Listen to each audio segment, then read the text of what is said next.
एक मिरेकल जो है वो लोगों को साल्वेशन में लेके आ सकता है। अब ऐसे किसी व्यक्ति को बोलो जो पुलिस में है, जो फौज में है, जो उनको बोलो कि बैप्टिज्म लो, जब तक उनकी जिंदगी में आप प्रमाण नहीं देखते, जीसस ने कहा था जब तक तुम चिन्ह और चमत्कार नहीं देख लोगे कदापि विश्वास नहीं करोगे।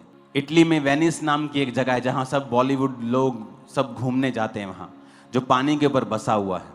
आपको 1200 800 साल पुराने घर मिलेंगे वहां पे, लेकिन अगर आप चर्च देखेंगे वहां हर गली में है, और चर्च देखेंगे घरों से 100 गुना बेहतर, 100 गुना ब्यूटीफुल बनाए हैं उन्होंने।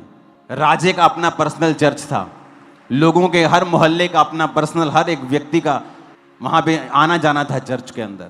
आज उस इलाके में बहुत से आपको लगता है लोग परमेश्वर में नहीं हैं, लेकिन जब आप उनकी जिंदगियां देखेंगे, जब परमेश्वर के लिए खड़े होने की बारी होती है वो सब खड़े होते हैं, क्योंकि हर परिवार में कोई ना कोई पास्टर है वहां, हर परिवार में कोई ना कोई प्रेरित है, हर परिवार में कोई ना कोई प्रॉफिट है। परमेश्वर की सेवकाई में लोग जुड़े हुए हैं, दूर से नजदीक से, वो सब लोग परमेश्वर के साथ हैं। लेकिन अगर आप पौलुस को देखेंगे तो बाइबल कहती है कि जब उसने कहा जब मैं तुम्हारे पास आया तो शब्दों और ज्ञान की उत्तमता के साथ नहीं आया। आज लोगों को लगता है कि अगर मेरे को शब्दों का बड़ा अच्छा ज्ञान होगा, मैं बड़ा अच्छा बोल सकता हूंगा तो रूहें बच जाएंगी। परमेश्वर के दास पौलुस ने कहा परमेश्वर का राज्य बातों में नहीं सामर्थ में है, कि जहां पर परमेश्वर की सामर्थ होगी वहां पर लोग जल्दी बचाए जाएंगे और जल्दी खुदा पे विश्वास करेंगे। वचन कहता है जब पतरस ने लंगड़ा चलाया, जब परमेश्वर के चेल पतरस यूहन्ना जब जा रहे थे तो जब लंगड़ा चलाया तो वचन कहता है कि बहुतेरों ने उस लंगड़े को चंगा होकर जब देखा तो बहुतेरों ने परमेश्वर के ऊपर विश्वास किया। जब लाजर को मुर्दों में से जिलाया गया, अगर आप वचन पढ़ेंगे तो जो कट्टर परमेश्वर के विरोधी थे, बाइबल कहती है कि बहुतेरे लोगों ने लाजर के जिंदा होने को जब देखा तो बहुतेरों ने परमेश्वर प्रभु यीशु मसीह के ऊपर विश्वास किया। अगर आप बाइबल की गहरी स्टडी करेंगे तो बाइबल ये बताती है कि प्रभु यीशु मसीह ने जब अपने चेलों को भेजा था तो कहा था जाओ और बीमारों को चंगा करो। ये कमांड सब सेवकों के लिए है, लेकिन जब वो देखते हैं कि चंगाई नहीं हुई तो चंगाई से अपना हाथ पीछे कर लेते हैं और वचन प्रचार करने लग जाते हैं। बोलते कि नहीं, ये चंगाई जरूरी नहीं है उद्धार के लिए, चंगाई जरूरी नहीं है उद्धार के लिए, लेकिन अगर ये वरदान आपके पास हो तो लोग 100 गुना जल्दी स्पीड से परमेश्वर में उद्धार को ग्रहण करते हैं। ये गवाही आपके सामने है। ये बैप्टिज्म लोग हैं, हाँ जी। पता लग गया परमेश्वर यीशु मसीह है, हाँ जी लग गया पता। आप वचनों से समझाने की कोशिश करो। उसने भी 100 तरह की कहानियां अपने तरफ की सुनी होती हैं, आप भी उन्हें कहानियां सुनाते हैं, लेकिन बाइबल कहती है जब वचन का प्रचार आत्मा की सामर्थ्य से किया जाएगा तो लोगों के हृदय छिद जाएंगे और लोग परमेश्वर पर यकीन करेंगे। और आत्मा की सामर्थ्य आप में है, इस बात का प्रूफ ये होगा कि आप जब लोगों के लिए प्रार्थना करेंगे परमेश्वर उनको शैतान से मुक्ति देगा। इसीलिए आप लोग देखते हैं कि जो लोग डिलीवरेंस मिनिस्ट्री में होते हैं वो इस डिलीवरेंस पे विश्वास करते हैं, चंगाई पे विश्वास करते हैं, मिरेकल्स पे विश्वास करते हैं, डिलीवरेंस पे विश्वास करते हैं। लोग हमेशा उनका खिलाफत करते हैं, क्यों? क्योंकि शैतान को डिलीवरेंस मिनिस्ट्री से नफरत होती है। उसे पता है कि ये सेवकाइयां ऐसी हैं जो लोगों को प्रूफ कर देंगे कि परमेश्वर यीशु मसीह जीवित परमेश्वर है। इसीलिए प्रभु यीशु मसीह ने अपने चेलों को कहा था जाओ और बीमारों को चंगा करो, लंगड़ों को चलाओ। लेकिन आज लोग आधा सुसमाचार दे रहे हैं, क्योंकि ये चीजें उनसे होती नहीं। जब होती नहीं तो वो इसको काट देते हैं।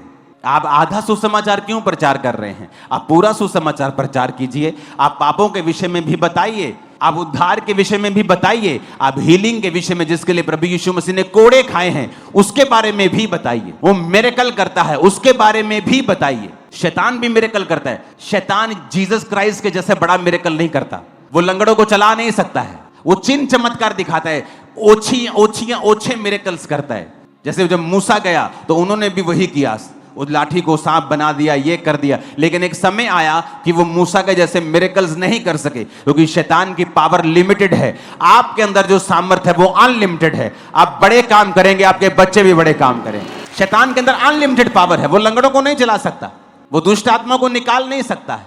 तो फिर कौन लोग है जो एंड में जाके कहेंगे कि प्रभु हमने तेरे नाम से दुष्ट आत्माएं निकाली, और प्रभु कहेगा मैं नहीं जानता? वो लोग हैं जो एक समय सही शुरुआत के साथ परमेश्वर में चले, लेकिन व्यभिचार में, चोरी में, प्रॉब्लम्स में फंस गए और बाद में अपना जीवन करप्ट कर लिया, वो ऊपर जाके कहेंगे प्रभु हमने तेरे नाम में ये काम किए, लेकिन अब वो पापी थे और परमेश्वर कहेगा मैं तुम्हें नहीं जानता हूं। क्योंकि शैतान, यीशु मसीह ने कहा शैतान को नहीं निकाल सकता है, अगर वो निकाले तो उसके घर में फूट पड़ गई। तो एक विश्वासी को ये बुद्धि होनी चाहिए। कौन कामयाब हुआ है बाइबल में? जिसके पास ईश्वरीय बुद्धि थी, डिवाइन विजडम। किन के पास थी डिवाइन विजडम? कि परमेश्वर के काम को, परमेश्वर की बुलाहट को, परमेश्वर की डिवाइन ईश्वरीय बुद्धि के साथ कंप्लीट करना।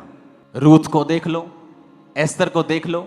जब यहूदियों के ऊपर दिक्कत आई और मोर्दके ने बताया एस्तर को कि अब सारे यहूदी मारे जाएंगे, तो एस्तर ने क्या किया? ईश्वरीय बुद्धि का प्रयोग किया कि रोजे रखो। सब लोग तीन दिन रात के रोजे रखेंगे, पिएंगे भी नहीं, कुछ ड्राई फास्टिंग करेंगे। क्या है ये? डिवाइन विजडम, ईश्वरीय बुद्धि। अगर उसके पास ईश्वरीय बुद्धि नहीं होती तो वो सोच विचार करती कि मैं राजे के पास जाती हूं, थोड़े सुंदर कपड़े डाल के जाती हूं, थोड़ा इसको प्यार से बहकाती हूं, शायद राजा मेरी बात मान जाए। तो हो सकता उसी वक्त वो भी मर जाती, क्योंकि वो भी एक यहूदी थी, पर उसने ईश्वरीय बुद्धि का प्रयोग किया। कई बार आप संसारिक बुद्धि का प्रयोग करने लगते हैं और भीख मांगने लगते हैं हेल्प की, और आप निराश होते हैं। आप संसारिक बुद्धि का प्रयोग करते हैं और सेवा चलाना चाहते हैं, आपकी ग्रोथ नहीं होती, बरकत नहीं होती, लोग बचते नहीं, पाप से मन नहीं फिराते। लेकिन जब आप ईश्वरीय बुद्धि को लेते हैं, उसने कहा ठीक है हम 3 दिन रात के रोजे रखेंगे। 3 दिन रात के रोजों में क्या हुआ? राजे को नींद नहीं आई। कहता नींद नहीं आई, पुस्तक मंगवाओ, पुस्तक मंगवा के पढ़ाओ मुझे क्या हुआ मेरे राज्य में। पुस्तक में लिखा था कि तेरी जान को किसी ने बचाया। कहता है मेरी जान को किसी ने बचाया? तो उसको क्या दिया तुम लोगों ने? कुछ नहीं दिया। कहता है यार ये बड़ी गलत बात की तुमने, किसी ने मेरी जान बचा दी इतनी बड़ी और तुम लोगों ने अभी तक उसके साथ कुछ नहीं किया। जाओ बुलाओ, मैं उसका आदर करूंगा। कौन था वो? मोर्दके। राजा को नींद ना आना, जो सब प्रकार की शराब, सब प्रकार का मादक पदार्थ यूज करते हैं, उनको तो वैसे ही नींद आ जाती थी, लेकिन ये रोजे थे, ईश्वरीय बुद्धि से किया गया कार्य था कि उसको नींद नहीं आई। आप घर चलाना चाहते हैं, बिजनेस चलाना चाहते हैं, एक है शारीरिक बुद्धि जो अच्छी है, परमेश्वर देता है किसी को, लेकिन कई बार जो परमेश्वर की बुद्धि है वो शारीरिक बुद्धि के ऊपर ओवरकम कर जाती है, और कई बार शारीरिक बुद्धि काम नहीं आती और वहां पर हमें ईश्वरीय बुद्धि का प्रयोग करना होता है। सेवा को बढ़ाने के लिए शारीरिक बुद्धि नहीं चाहिए। पौलुस कहता मैं वचन और ज्ञान की उत्तमता के साथ नहीं आया तुम्हारे पास। कहीं वो ये भी लिखता है कि मैं तुम्हें 10,000 बातें बोल सकता हूं, लेकिन परमेश्वर का राज्य बातों में नहीं है, सामर्थ्य में है। अगर तुम लंगड़े चला सकते हो, तुम 10,000 लाइन मत बोलो, 10 लाइन बोल के 10 लंगड़े चला दो, 10,000 लोग आ जाएंगे परमेश्वर में, मैं आपको बता रहा हूं। तुम इतना ही बोल दो, जीसस क्राइस्ट उद्धार करता है, वो मुक्ति दाता है, उसने हमारे पापों के लिए ये किया, हमारी चंगाई के लिए ये। आप ऐसे ही बोल के हीलिंग्स कर दो, डिलीवरेंस कर दो, मिरेकल्स कर दो, लोग परमेश्वर को ग्रहण कर लेंगे। आप 10,000 बातें बोलते हैं, लोगों ने भी 20,000 सुनी होती हैं, तो टाइम लगता है, क्योंकि आपका प्रचार बिना सामर्थ्य के है। बहुत से लोग हैं, आप अकेला प्रचार करना चाहते हैं, करें, लेकिन सामर्थ्य के साथ करें, अभिषेक के साथ करें। क्यों सामर्थ्य लोग जवाब नहीं देते लोगों को? उसका रीजन है, जो खाली है वो तो खाली है, उसे पता है कि मैंने सिर्फ जाके प्रचार करना है, उसको किसी सामर्थ्य की जरूरत नहीं। लेकिन जो भरा हुआ है उसे मालूम है अगर मैं फालतू चीजों में पढ़ूंगा तो मैं प्रार्थना कैसे करूंगा, प्रार्थना में डिस्टर्ब रहूंगा। तो मुझे तो काम करने हैं, मुझे तो प्रैक्टिकल करना है, तो वो प्रेयर में रहता है, वो सामर्थ्य इकट्ठी करने में रहता है, क्योंकि उसे पता है कि परमेश्वर का राज्य सामर्थ्य में है। उसे पता है अगर मैं प्रेयर कम करूंगा तो सामर्थ्य कम होगी, वो प्रेयर करने में लगा रहता है। इसीलिए सामर्थ्य लोग बहुत कम लोगों को जवाब देते हैं। कितने मेरी बात को समझ रहे हैं? क्योंकि उन्हें पता है परमेश्वर का राज्य सामर्थ्य में है।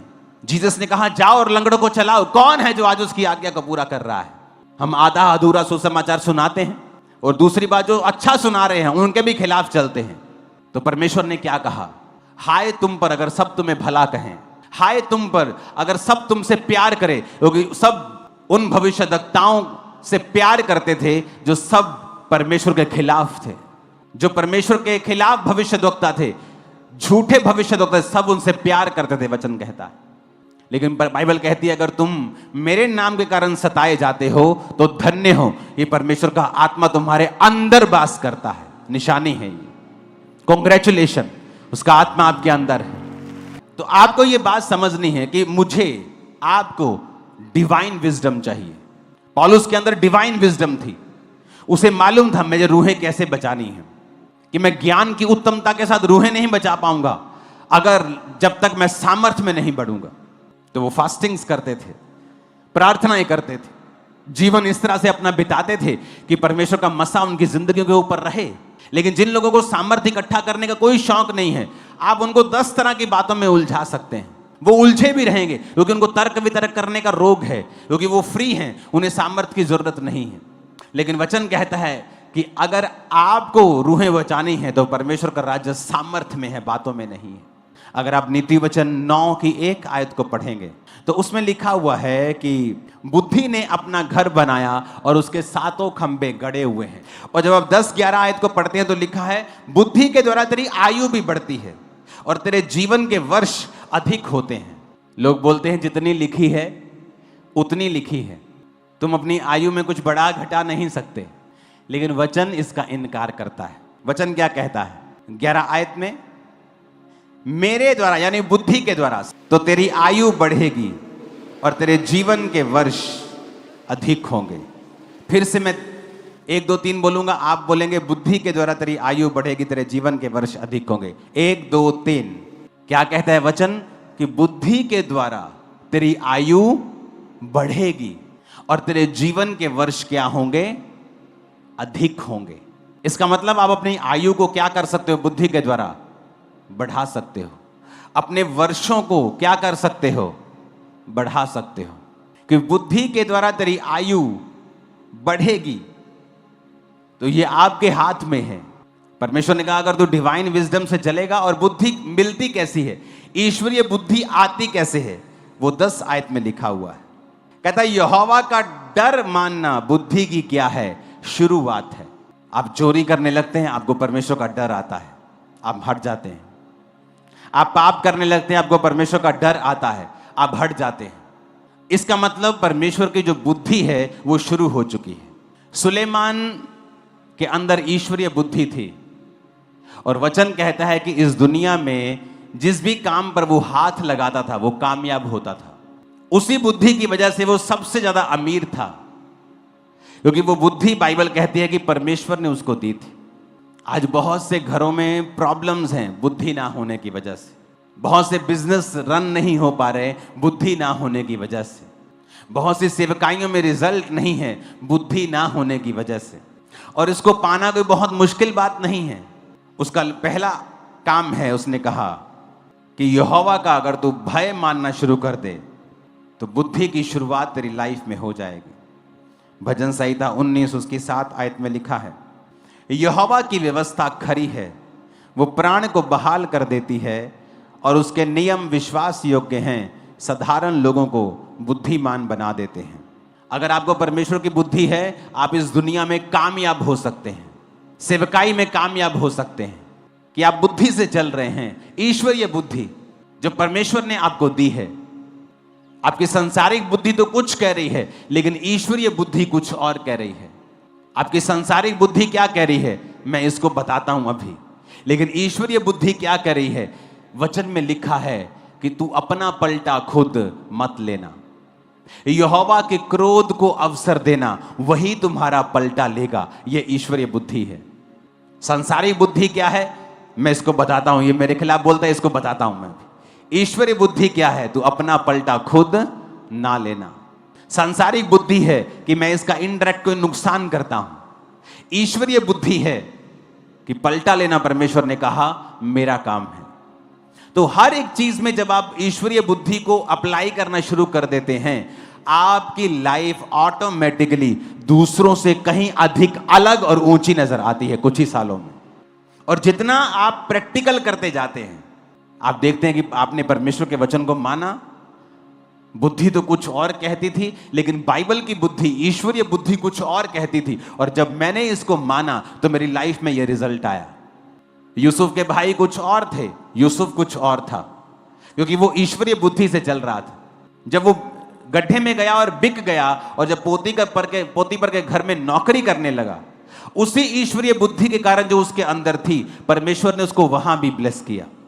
वो जेल में चला गया, उसी बुद्धि के कारण परमेश्वर ने उसे वहां भी ब्लेस किया। लिखा वो भाग्यवान पुरुष हो गया।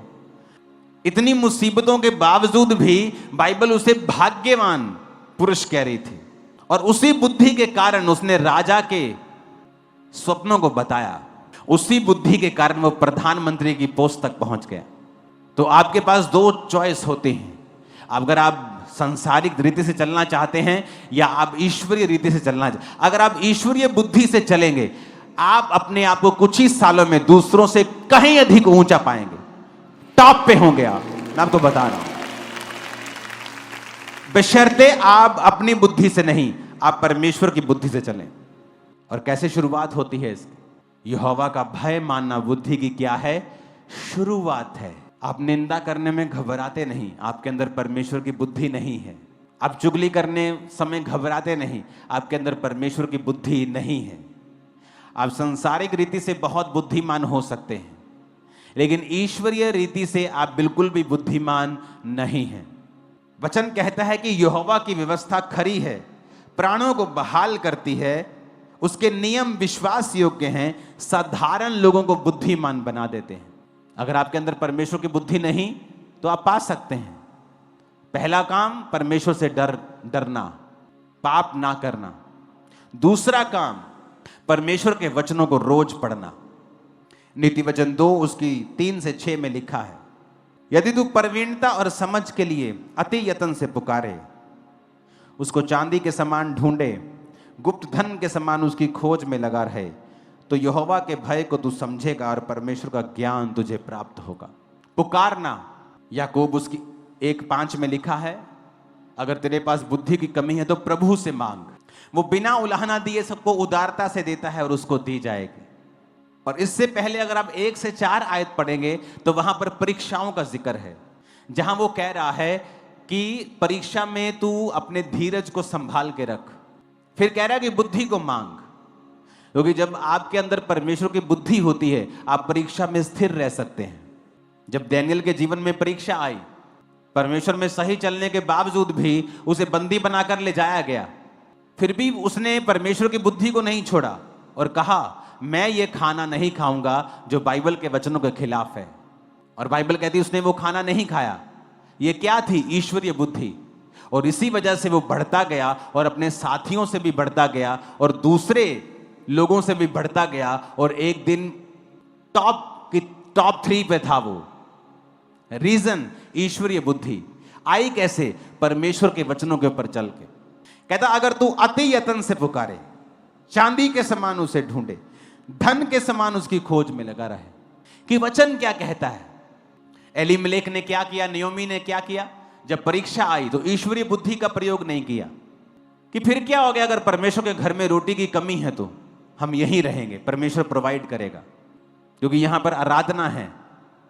मैंने बहुत से लोग देखे हैं सेवा में आते हैं, जब देखते हैं ओ मुझे तो बड़ी गाड़ी लेनी है, सेवा में मैं कैसे ले पाऊंगा, और शारीरिक बुद्धि का प्रयोग कर लेते हैं, और उसके बाद उनके परिवारों में और जीवनों में जब नुकसान होने लगते तब मैसेज के बाद मैसेज करेंगे, पापा बचा लो, प्रभु हाय मुझे बचा, आओ पापा जी प्रार्थना करना मेरे लिए। क्योंकि पहले तुमने सांसारिक बुद्धि और लालच में आके तुम फंस गए, और अब तुम चाहते हो तुम निकाल दिए जाओ।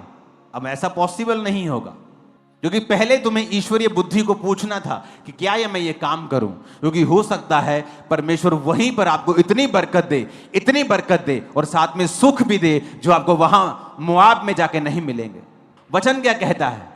संसारिक बुद्धि का प्रयोग किया, चलो मोआब में चलते हैं, लेकिन ईश्वरीय बुद्धि क्या कहती थी? वहां मत जाओ जहां यहोवा की आराधना नहीं है, जहां पर तुम्हारी स्पिरिचुअल लाइफ के साथ कॉम्प्रोमाइज हो जाएगा, जहां पर शैतान तुम्हारी जिंदगी में काम करेगा, बच्चे तुम्हारे बिगड़ सकते हैं। वही बात हुई, वहां गए और दोनों बच्चों ने उन्हीं की लड़कियों के साथ शादी कर ली। पति मरा, बेटे मरे, एक बहू छोड़ के चली गई। जो बच गई उसने ईश्वरीय बुद्धि लगाई कि यहोवा की आराधना करना मुझे मंजूर है, और वापस वहीं चले गए जहां से आए थे, बैतलहम में। और फिर क्या हुआ? जब ईश्वरीय बुद्धि लगाई, फिर से परमेश्वर ने रिस्टोर कर दिया, फिर से बेटा दिया, वो नियोमी का कहलाया, और बोझ रूत को दिया, उसके द्वारा और बच्चे पैदा हुए, और दाऊद की परदादी वही हुई। ईश्वरीय बुद्धि। आप कामयाब होना चाहते हैं तो लंबा चलने की सोचें, सांसारिक बुद्धि का प्रयोग ना करें, लंबा चलें। सांसारिक बुद्धि अच्छी है, गुड है, लेकिन जहां पर ईश्वरीय बुद्धि प्रयोग होती है वहां पर आप सांसारिक बुद्धि को प्रयोग नहीं कर सकते। कितने मेरी बात को समझ रहे हैं? आप सांसारिक बुद्धि का प्रयोग कहां करना है, मैं आपको बताता हूं कि कहां सांसारिक बुद्धि का प्रयोग करना है, कहां ईश्वरीय बुद्धि का प्रयोग करना है। मैं परमेश्वर में आया, मेरे घर ने मुझे धमकी दी, तेरे पास्टर को पीटेंगे। कोई रिलेशनशिप नहीं थी, तू कैसा है, क्या है, नथिंग, तू ठीक है कि नहीं है, नेवर। संसारी बुद्धि क्या कहती थी, यार जे अपने घर वाले नाराज रहेंगे तो मैं क्या कर लूंगा, फैमिली साथ नहीं होगी तो क्या कर लूंगा, तो मैं वापिस चला जाता। ईश्वरीय बुद्धि अड़ा रहे और खड़ा रहे, तू बच, तेरा घराना उद्धार पाएगा। ईश्वरीय बुद्धि कहती थी तू बच, तेरा घराना बचाया जाएगा, पहले तू तो बच, पापा मेरे लिए प्रार्थना करना मेरी फैमिली बचाई जाए। तुम बचे हो, बैप्टिज्म ले लिया? नहीं। हाँ बैप्टिज्म ले लिया। शराब पीते हो? हाँ। अरे तुम तो भी बचे नहीं हो पूरी तरह से, तुम बचे नहीं, तुम अब चाहते हो तुम्हारा घराना बच जाए। बाइबल कहती है तू बच, तेरा घराना बचाया जाएगा। पहले किन्नू बचन ले किया? तुहानू। कहता पहले तू बच जा, तेरा घराना बचाया जाए। तो मैंने क्या किया? ईश्वरीय बुद्धि क्या किया? अपने आप को बचाया, पाप से बचा रहा, हर तरह के गलत काम से बचा रहा, नहीं गिरा परमेश्वर में आके, अपना मन परमेश्वर की ओर लगाए रहा, बचा खुद, अपने मम्मी को, डैडी को, ब्रदर की वाइफ, पूरी फैमिली को ऑलमोस्ट मैंने बपतिस्मा दिया। उसके बाद पूरी फैमिली को। सांसारिक बुद्धि सेम मेरे दोस्त के साथ हुआ। उसकी फैमिली ने उसे बुलाया बिठाया और कहा कि बेटा ये 2 शॉप्स हैं, 2 दुकानें हैं, घर है, इतना हम कमाते हैं, अगर तुझे चर्च चुनना है तो तेरे को प्रॉपर्टी में हम हिस्सा नहीं देंगे, तेरी शादी नहीं करेंगे। इसमें बहुत चीजें सीखने वाली है। कुछ लोग शादी पता क्यों करते हैं? क्योंकि उन्हें नीड है उनकी बॉडी को, उसने शादी करेंगे तो हर वक्त बस हम घूमते फिरते रहेंगे, एंजॉय करेंगे। शादी इस चीज के लिए नहीं होनी चाहिए। उसे लगा यार सारी चीजें सही आ रही है, फैमिली भी है, मैरिज भी हो जाएगी, प्रॉपर्टी, दुकान सब है यार, और बुद्धि संसारिक भी चाहिए थोड़ी बहुत और ईश्वरीय बहुत चाहिए आपको। वो चला गया, हट गया परमेश्वर से। या तो फिर बिल्कुल ही उल्टा कर दिया, एक दिन आ गया घर छोड़ के, कहता मैंने घर छोड़ दिया, मैंने नहीं जाना। हमने कहा ये भी गलत है, ये भी गलत है। उसको बैलेंस बनाना नहीं आया अपनी लाइफ में, गया तो वापिस गया तो फिर पूरी तरह परमेश्वर को छोड़ दिया, प्रेशर में आ गया। हमारी दोनों की लाइफ अलग हो गई, मैं परमेश्वर में बढ़ने लग गया, वो अपनी लाइफ में बिजी हो गया, कांटेक्ट टूट गया हमारा। कभी कभी साल 6 महीने में एक बार बात होती थी फोन पे। समय आया, उसका भाई जवान मर गया, 10 गुना उससे अधिक समझदार, और एक ही भाई। उसकी मम्मी मर गई, उसका डैडी मर गया, जवान, सब जवान थे। मैरिड लाइफ डिस्टर्ब, क्योंकि संसारिक बुद्धि, ईश्वरीय बुद्धि लगाता तो मैं आपको ये प्रॉमिस करता हूं ये कभी ना होता, ना भाई मरता, ना मां मरती, ना बाप मरता, तीनों जिंदा होते। परमेश्वर ने मारा? नहीं, क्योंकि शैतान देखता है कि मैं जो इसके परिवार में बैड न्यूज देने वाला हूं, जो मैं इसके परिवार की पूरी तरह से भखिया उधेड़ने वाला हूं, ये हो नहीं पाएगा अगर ये परमेश्वर में रहेगा तो वो क्या करता है, जिनकी वो गिच्ची दबाने वाला है उन्हीं के द्वारा वो विरोध करवाता है। जिसको शैतान ने नाश करना होता है उसी के द्वारा वो विरोध करवाता है उस बंदे का जो परमेश्वर में होता है। और अगर वो बंदा विरोध से घबराता नहीं है तो वो उन्हीं लोगों को बचाता है जो विरोध कर रहे होते हैं। इसीलिए कहा जाता है जब आपका परिवार, आपके लोग आपका विरोध करें तो परमेश्वर उन्हीं को बचाएगा। बस अड़े रहो, खड़े रहो, कुछ दिन दुखों में सह लो, बाद में तुम आनंदित भी होंगे, खुश भी होंगे। ये थी सांसारिक नहीं ईश्वरीय बुद्धि, कहां प्रयोग करनी है। अब सांसारिक बुद्धि भी है। अगर सांसारिक बुद्धि है तो मुझे आपके बीच में आकर आपको समझाना पड़ेगा, नहीं तो आप अपने आप अगर समझते हो तो समझ जाना। सांसारिक बुद्धि क्या कहती है? कोई मोटा बंदा है हमारे बीच में, हैवी? ओहो, जो खड़े कोई नहीं, पतला बंदा खड़ा हो जाओ पहले। पतला बंदा आजा भी, पतला बंदा आजा। ये देख रहे मेरा भाई, दिख रहा है कितना भार है? 60 किलो? कितना है? 50 किलो हो गया। 50 किलो।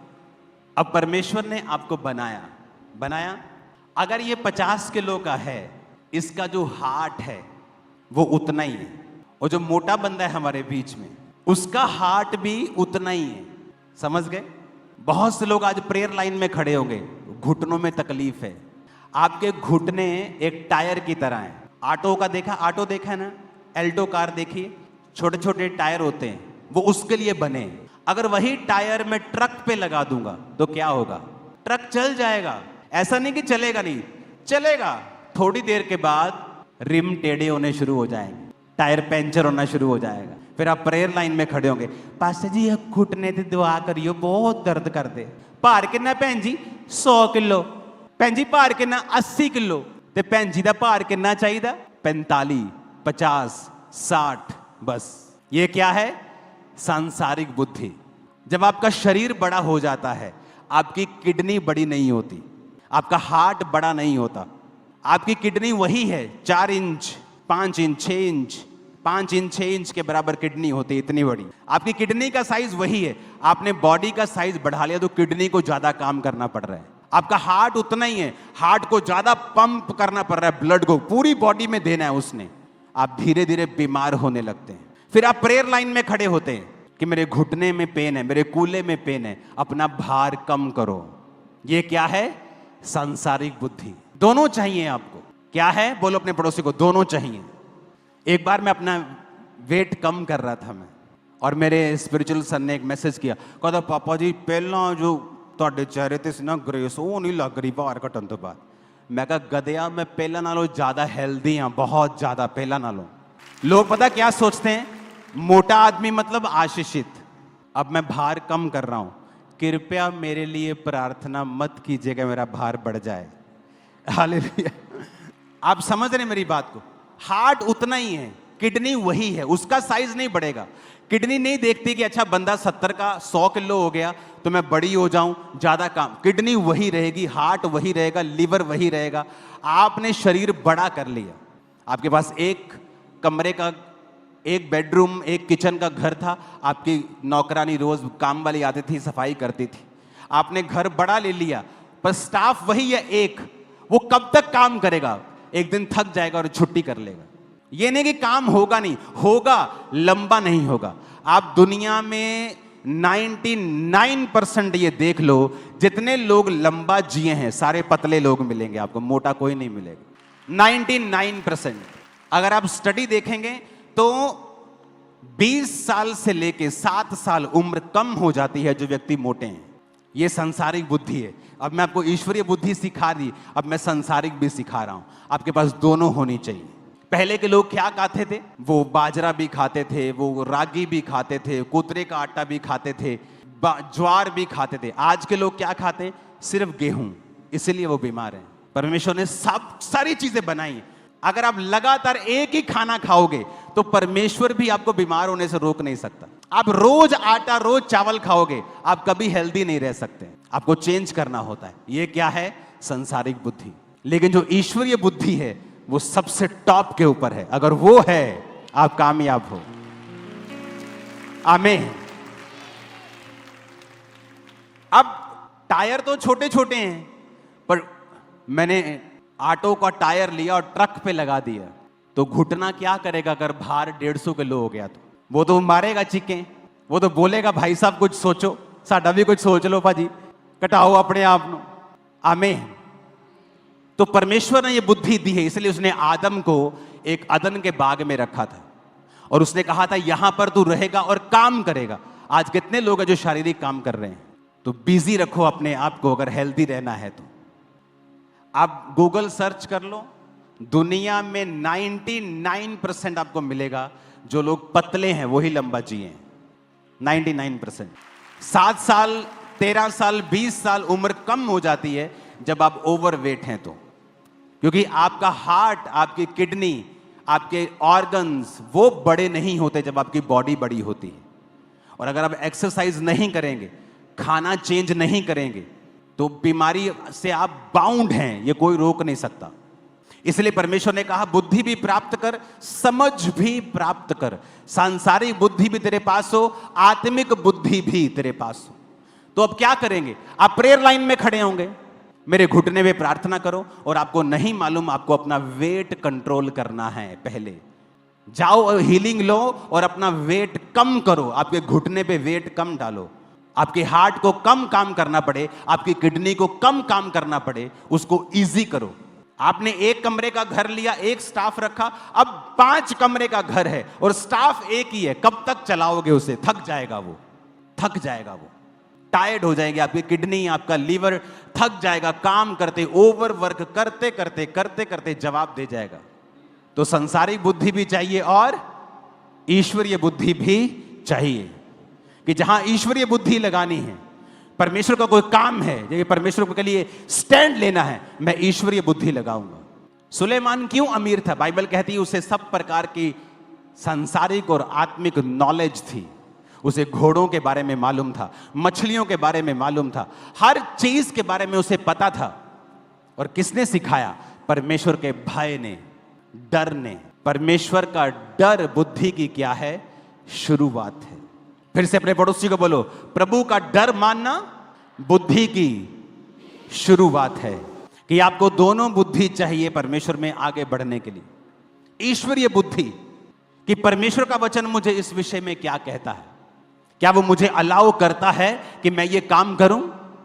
सांसारिक बुद्धि क्या कहती है और परमेश्वर की बुद्धि क्या कहती है? वो कामयाब हैं जो परमेश्वर की बुद्धि से चले और चलते रहेंगे, वो हमेशा टॉप पे रहेंगे। याद रखना इस बात को। आमीन।